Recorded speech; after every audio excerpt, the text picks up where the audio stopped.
Hi and welcome everyone to another video. My name is Dennis and today I'm going to show you how my team performed in Gaming 23 of Fantasy Premier League, and also we're going to take a look at my transfer plans for Gaming 24. So let's just jump straight into it. Okay guys, so as I said before, today I'm going to show you my transfer plans for Gaming 24. I have 2 free transfers and some money in the bank also, but before doing that I want to discuss a little bit how my team performed in Gaming 23 of Fantasy Premier League. And as you can see from the screen, this was a pretty great gaming for me and sounds a little bit weird because as you can see from the screen I scored just 55 points, but again I got a huge green arrow. My rank before Gaming 23 was something 400k, so I almost halved my rank to 223k. At the moment there is still one game to be played, Everton Leeds. Maybe I'm going to drop a little bit because I don't have any players involved in that fixture, but still let's discuss a little bit about my rank. As I said before, this gaming was pretty great for me.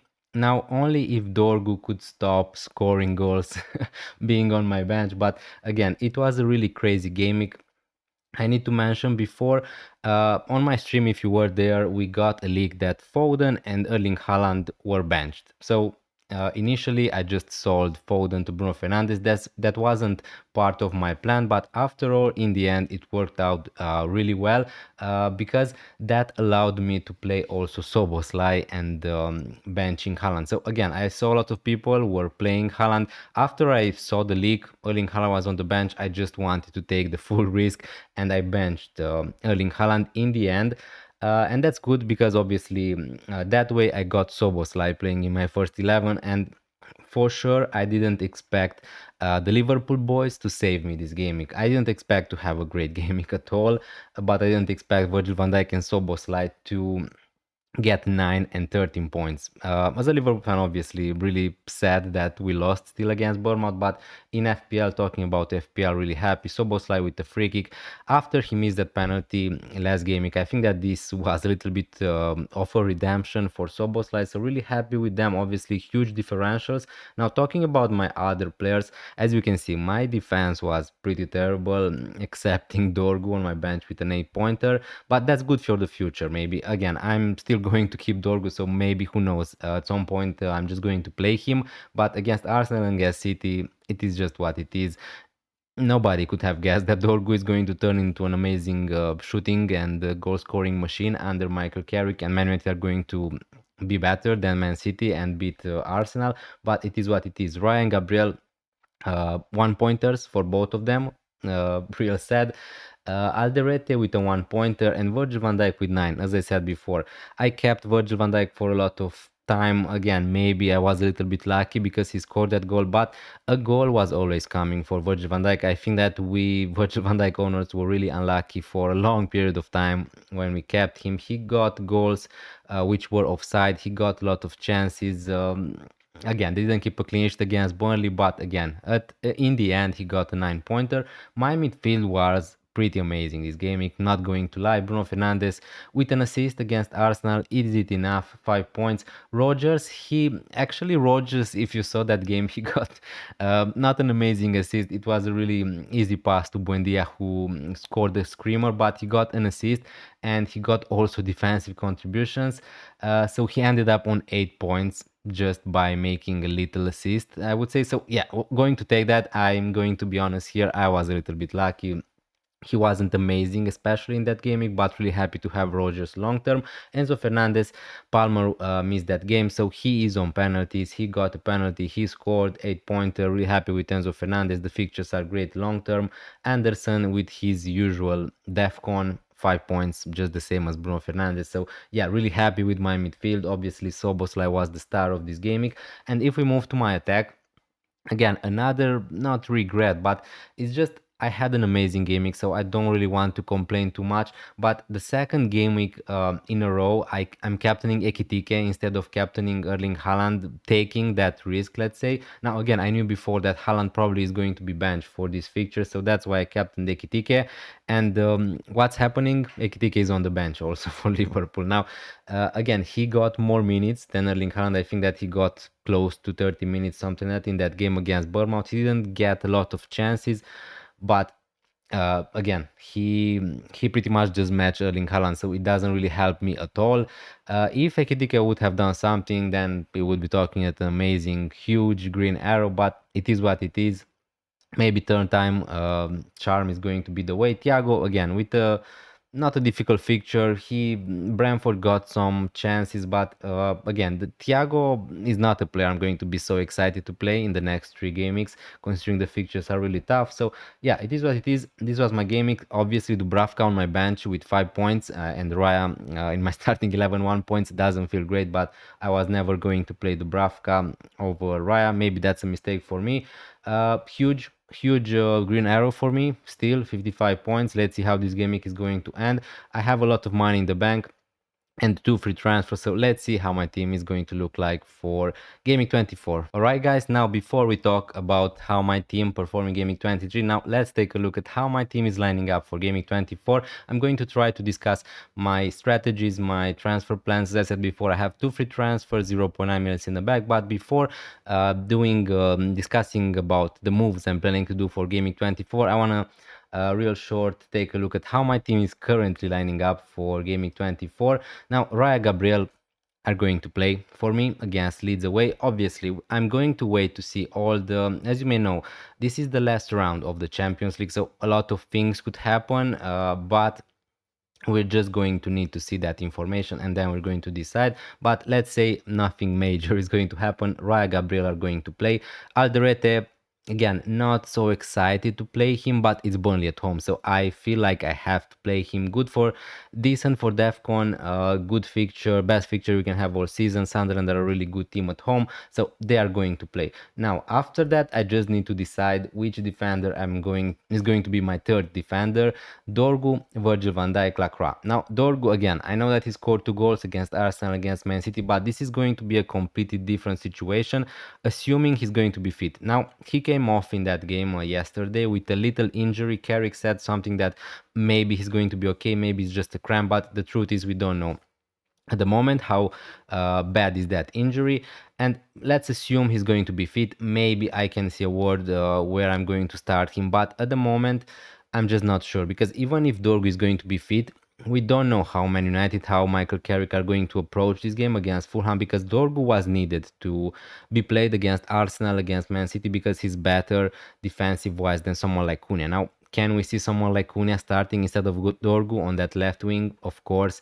Could Dorgu play instead of Luke Shaw? I would say Luke Shaw looked brilliantly against Arsenal, so I'm not sure that if that's going to happen. So this is going to be the real test for us Dorgu owners. Let's see if he can still keep his place. But if not, I have Virgil van Dijk and Lacroix. Now at the moment I'm leaning towards playing Lacroix instead of Virgil van Dijk, but to be honest with you, I could make a defensive transfer this gaming, and we're going to discuss about that in a minute. But if not, if I'm forced to play someone like Virgil van Dijk, Lacroix, or Dorgu, it's not going to be the end of the world. I think that all three of these players could be pretty decent for this gaming. Talking about my midfield, before talking about that, I want to say to you, I'm not going to use my wildcard for gaming 24. I'm going to show you a wildcard draft probably tomorrow. That video is going to came up, but I think that my team is not far of a wildcard draft, so that's why I think that it is not a necessity for me. On a wildcard, would you go for someone like Palmer? At the moment I'm just not sure if I want to go for Palmer. He was in my plans, obviously I didn't want to close that door on that transfer, but at the moment he missed that game. He got an injury, he's getting injury after injury. It is just a lot of uncertainty on Cole Palmer. So on a wild card, you would have someone like Chaloba, Enzo Fernandez, Bruno Fernandes, Mbeumo, but I can get to all these players with my two free transfers pretty much. So again, Rogers, Haaland, Gabriel, Raya. You would have Timber instead of Raya probably on a wildcard, but is that enough for me to wildcard just to have Timber instead of Raya? I'm not so sure. Although Timber looked was pretty close, scoring 2 goals, or maybe I should say 1 goal and an assist against Man United. He was really close, but I don't think that's enough for me to use the wildcard in Gaming 24. So looking at my midfield, first of all, I'm going to think about captaining Bruno Fernandes. I would say that at the moment I'm leaning more and more towards captaining Bruno Fernandes instead of Erling Haaland. But Tottenham away is not an awful fixture for Erling Haaland, but at least it is an away fixture, so I'm going to think about that. But Bruno Fernandes, again, I bought him last gaming. That was not the plan exactly, but now everybody's going to try to buy Bruno Fernandes, playing as a number 10 for Man United on set pieces, on penalties, decent for defensive contributions. So yeah, you know all the good stuff. He's just a great option. I would advise you to try to buy him if you want. He's not essential by any means, but he's just a really good FPL pick at the moment, I would say. Enzo Fernandez, really happy with him for the next four. At that price, honestly, I think that Enzo Fernandez is a no-brainer more than Bruno Fernandez because he's a mini Bruno Fernandez, if you want to call him like that. 6.7 millions compared to 9.4. I would say that at that price on penalties, when Palmer is not off on the pitch, obviously, he's just not as good for defensive contributions than Bruno Fernandez. Pretty much that's it. So yeah, really happy with him. Rogers, really happy with him. Anderson, again, I have Anderson and Soboslai. One of them could go for me this gaming, and probably that's going to be Soboslai. I'm really happy that Soboslai scored 13 points for me, but in the long run, I just don't think that I want to have Soboslai. Sure, he's great for the free kicks. We know that. We see that. We saw that in the last two gamings. Usually he's going to play as a midfielder, but he can play also as a right back. That's not really what I want for that price and for that midfielder. But again, I don't want to rule out Soboslai. I think that he's a decent midfielder at that price. But if we compare someone like Soboslai to someone like Enzo Fernandez, there's just a huge difference. Enzo Fernandez is much better as an FPL pick. So again, probably Soboslai is going to be sold for me this gaming. It just remains to be seen which player I'm going to buy.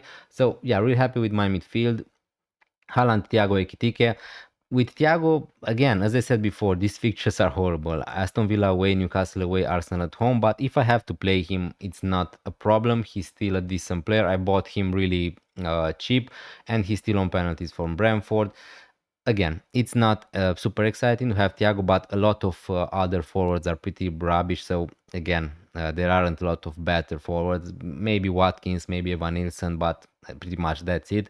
Erling Haaland is going to stay. Again, if you want to sell Erling Haaland, that's up to you, but that's a huge risk, I think. So no need to think too much about that. And Ekitike, again, he was benched. A lot of people are reacting really fast about someone like Hugo Ekitike. Yes, he was benched in in one game, probably because of fitness issues, right? Because of the medical department, they don't want to lose him. That's It's not because Liverpool are bad, are worst with Ekitike playing. I just don't think that's the way. Probably he's going to play against Newcastle at home. The next two, again, are not great fixtures, but at least they are at home. Newcastle and Man City, you could argue that Ekitike probably is going to start both of these fixtures. It's not amazing. If I need to sell him, the plan was always, if I wanted to buy someone like Cole Palmer, selling Ekitike to Krupi, upgrading Soboslai to Palmer, that would be a really easy move.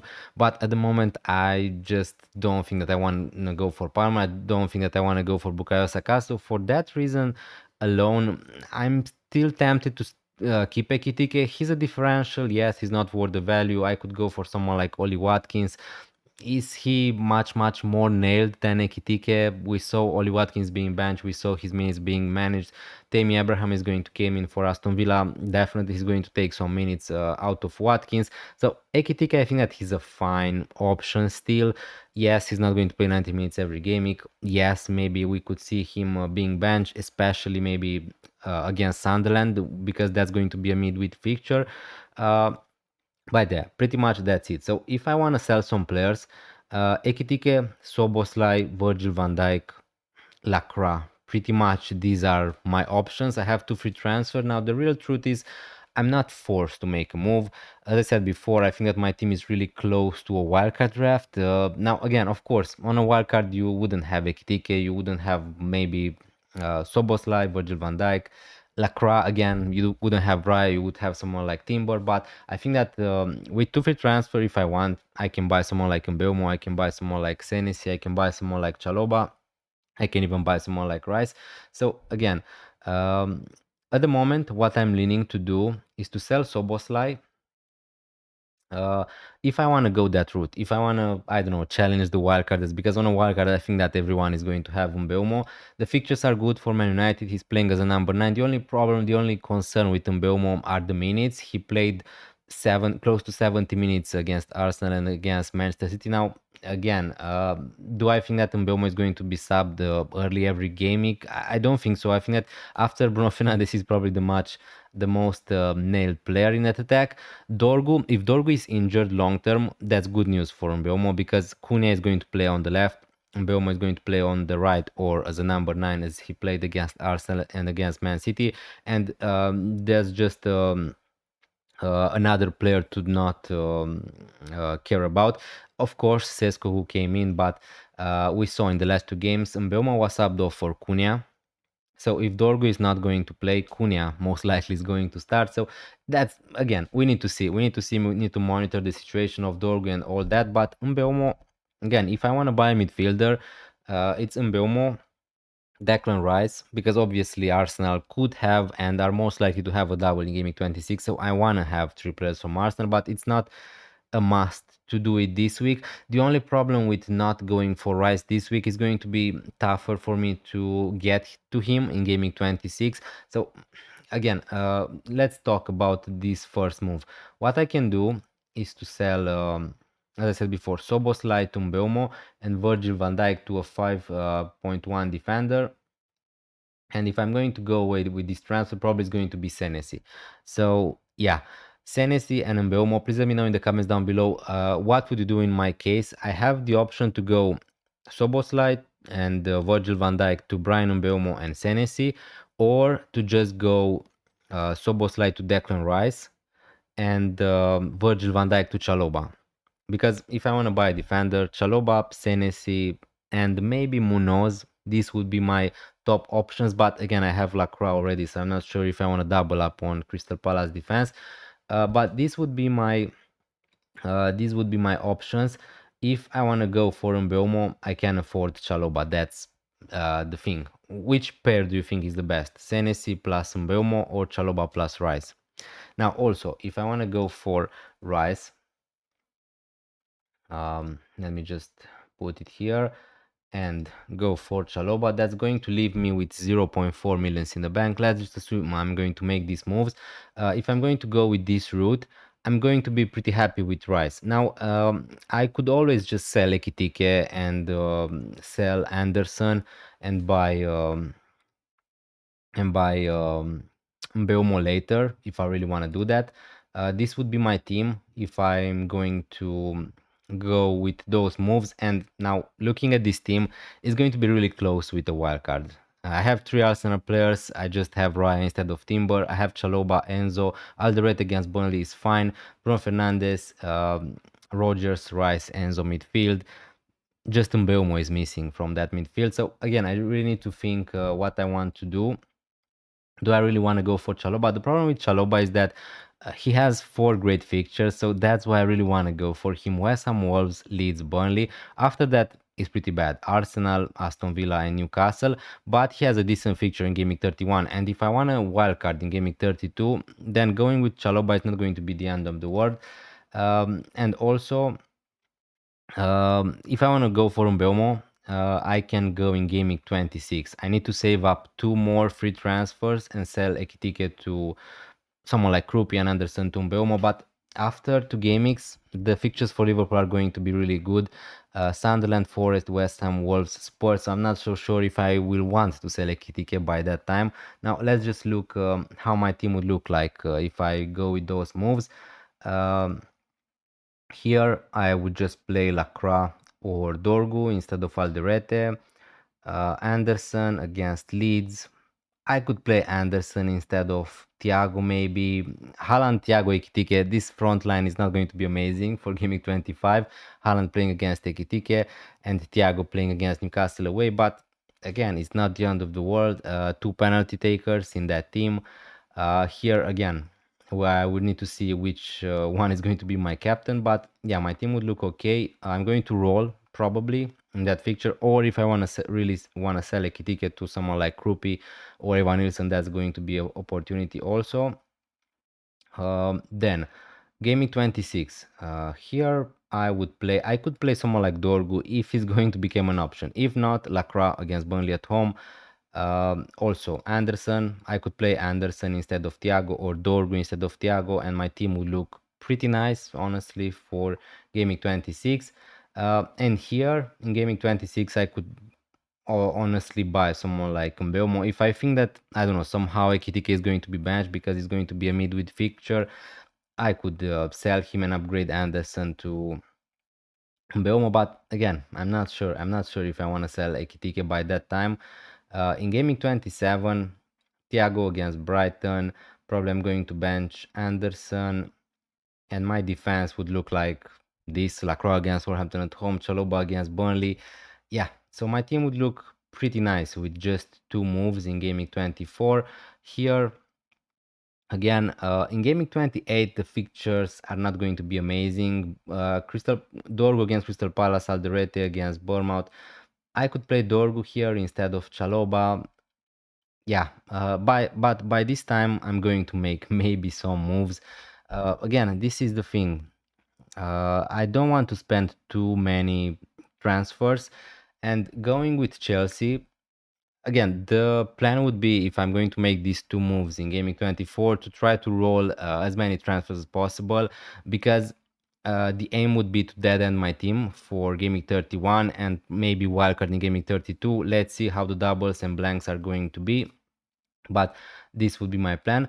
Uh, so yeah, if we move again to my team, these are my options. Do I want to go for Chaloba? Do I want to go for Senesi? Because going for Senesi is going to be better long term than going for Chaloba. But I don't know. I really want to go for Chaloba for those fixtures. But Senesi, Wolves away, Aston Villa, Everton, West Ham, Sunderland, Brentford, Burnley, and they play against Man United in Gaming 31, which is okay if I have to play Senesi. He's good for DEFCON. Again, Bournemouth weren't amazing in away fixtures, and in the next four they're going to play three away fixtures. So yeah, I'm just not sure if I want to go for Senesi again.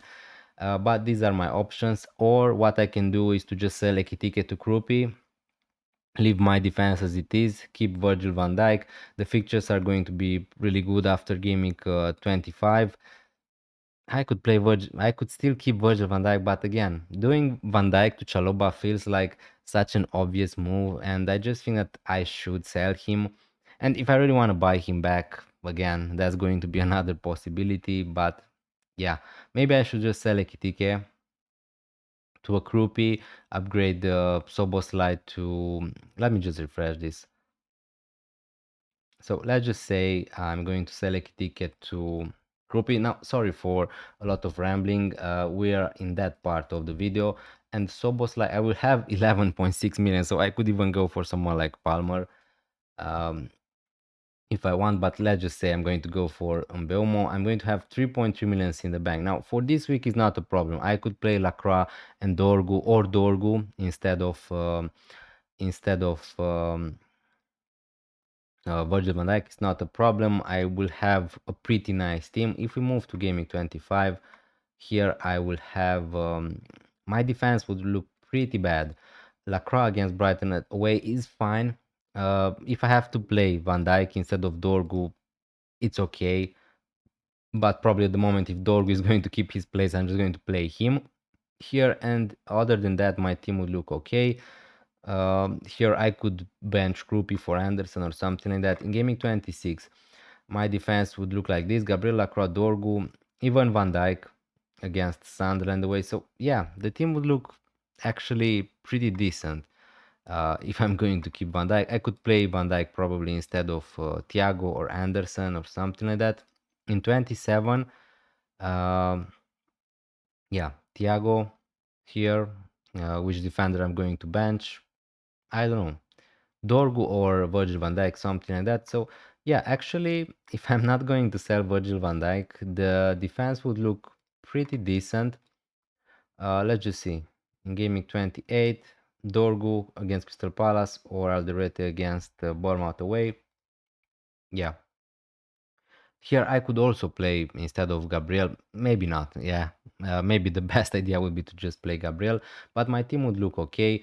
I would have just Enzo, who's going to play against Arsenal away. But if he's still going to be a penalty taker at that time, is not a problem.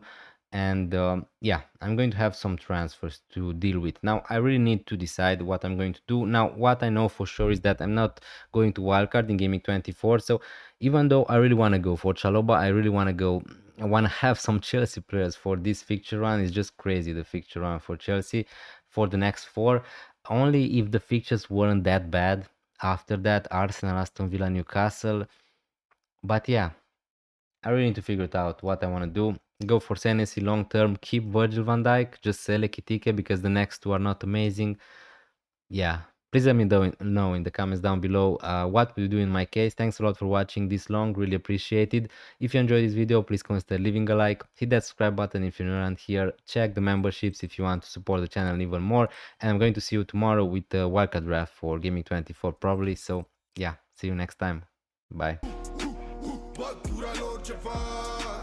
Bag buralar când mă întreabă oamenii de unde sunt le zic de va. Apoi îmi bag gura lor.